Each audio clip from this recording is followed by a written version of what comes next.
சிறைவாசிகளை விடுதலை செய்ய வேண்டும் என்கின்ற உணர்வோடு பல நாட்கள்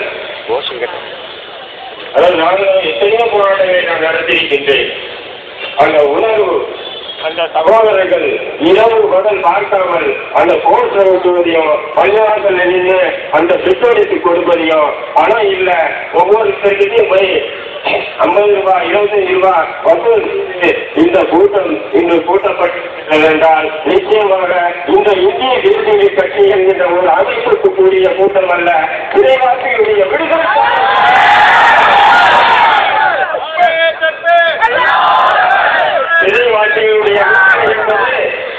சிறைவாசிகளுடைய விடுதலை என்பது ஒரு தேச துரோகமான வார்த்தைகள் அல்ல.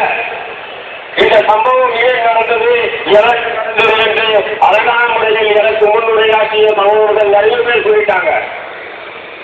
உதாரணமாக 1997 29-30 2 நாட்கள் கொடுமையான முறையிலே ஒரு மிகப்பெரிய ஒரு கலவரம் கோவையில் நடந்தது. அந்த நடந்த கலவரத்தில் சுமார் 19 முஸ்லிம்கள் இறந்தனர். சுமார் 1000 கோடி ரூபாய் முஸ்லிம்களுடைய சொத்துக்கள் சூறையாடப்பட்டது. அதற்கு நிலவரங்கள் மாறுகின்றது. என்ன இப்போது நாம் அமைந்திருக்கின்றோம், ஒரு 1000 பேர் இருக்குன்னு சொன்னா ஒரு 5000 பேர் திரண்டு வந்து நம்ம பாதியை கொண்டுட்டாங்கன்னு சொன்னா பாதி பேர் மீதி இருக்கும்.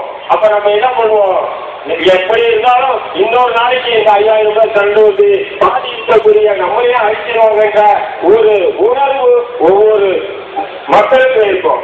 அந்த அடிப்படையில் தான் ஒரு மிகப்பெரிய ஒரு கொடூர தாக்குதல் நடத்தி முஸ்லிம்கள் கொல்லப்பட்டார்கள்.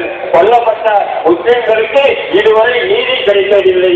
அப்படி இருக்கும்போது அரசு நமக்கு எதிரி, காவல்துறை நமக்கு எதிரி. அப்படி இருக்கும்போது நமக்கு நீதி எங்கடா இருக்கு?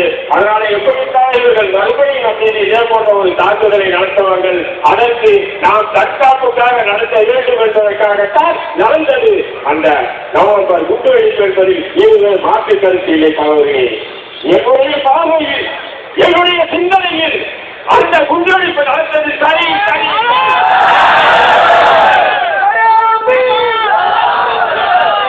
20 ஆண்டுகள் முற்போக்கு சிந்தனையாளர்களே, காவல்துறை அதிகாரிகளே, சிந்தித்து பாருங்கள்.